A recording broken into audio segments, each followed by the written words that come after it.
Welcome to this time out with Marcus Ekure. Shortly, I want to talk to us about three C's, three important C's that determines, your success in life.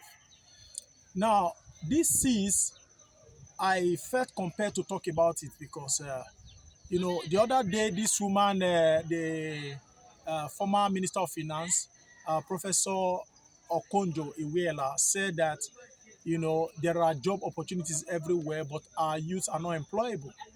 And some persons were actually questioning this woman why she would say such a thing.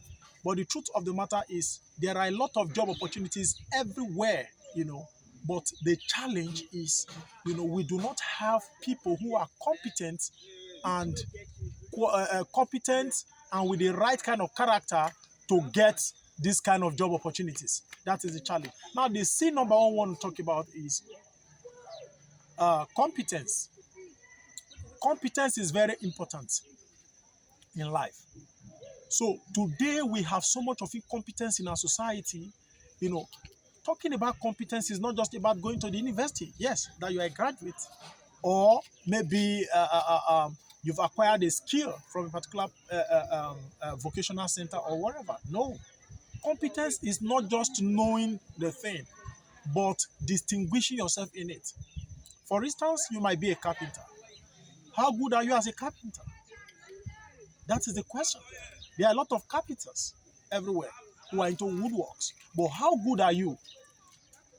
Now, you find out that there are some carpenters that if they make chairs for you, they made 4 singles, but you find out that one single may be bigger than another or than the others.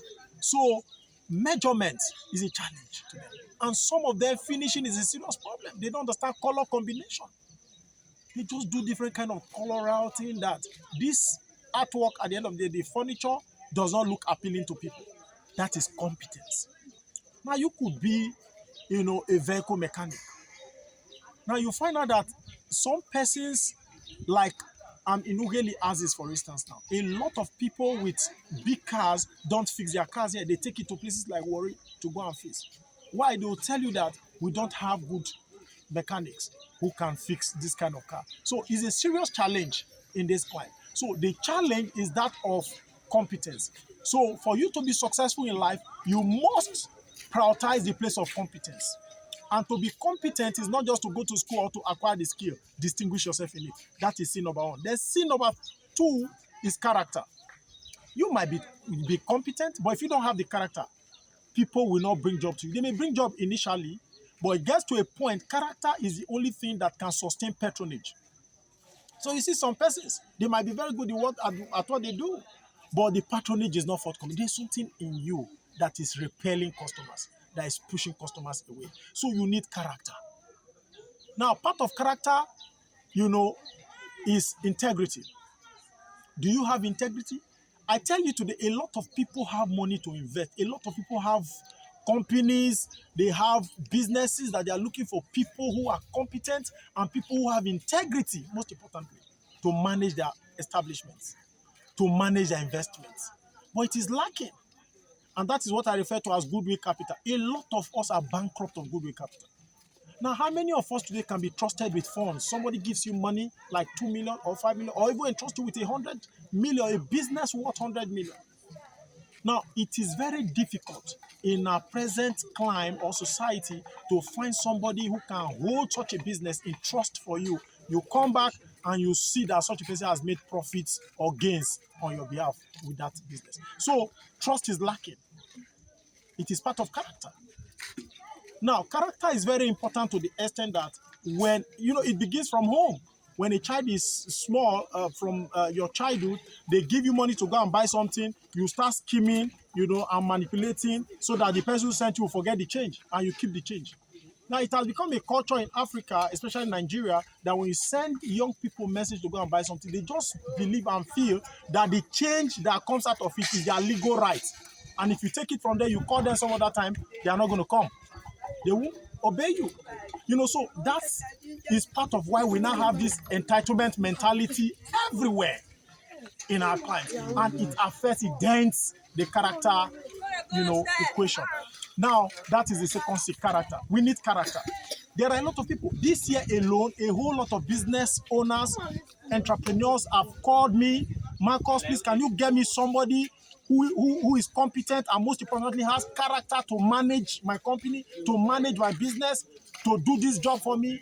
And the challenge most often or more often than not is getting such a qualified or competent person to recommend. We go by it every day. So the final C is community. When you have gotten competence, you have gotten character, the next thing is community. That's community building.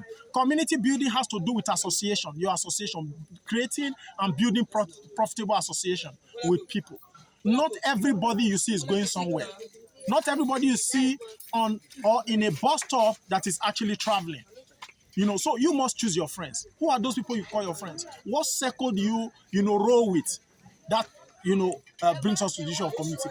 Community, you have upward relationship, you have downward relationship. Now, by your upward relationship, those people who are higher than you in status, prominent people that you look up to, you are loyal to them, you are respectful to them, and they are watching out, looking out to see these first two C's, which is competence and character in you. Sometimes if they don't see that competence, yes, and you have character, the relationship with them may be sustainable. But when they look further and character is lacking, it cannot be sustainable anymore. Now you see, some young people today, crying out there that this my oga, after using me, he dumped me, he used and dumped me. It's character that dumped you. So most times we attack the reasons we give for the challenges we are facing in life most times are the very wrong reasons. Now, we don't see ourselves. Somebody with bad character does not see himself. Now, he accuses everybody. Just like the story I read, from one book of a man who, after hitting somebody's car, somebody hit him and he shouted, "Oh, Jesus, what kind of rubbish is this? Why is everybody not driving well? This is the sixth person hitting me today." They don't see the fault on their part. Now, for the sixth person to hit you, meaning something is wrong with you, with your driving. You are actually the fault, but you are not seeing it. So that is it. These are the three C's. So I want to put a stop to it here today. If you have not subscribed to my channel, kindly do so and encourage your friends to do so. I believe you've learned something. Keep flying and remain on top. Nothing can stop you. Don't play with these three C's. Don't forget. Competence, character, and community building. Thank you very much. See your friend, Marcus Ekure, saying bye for now.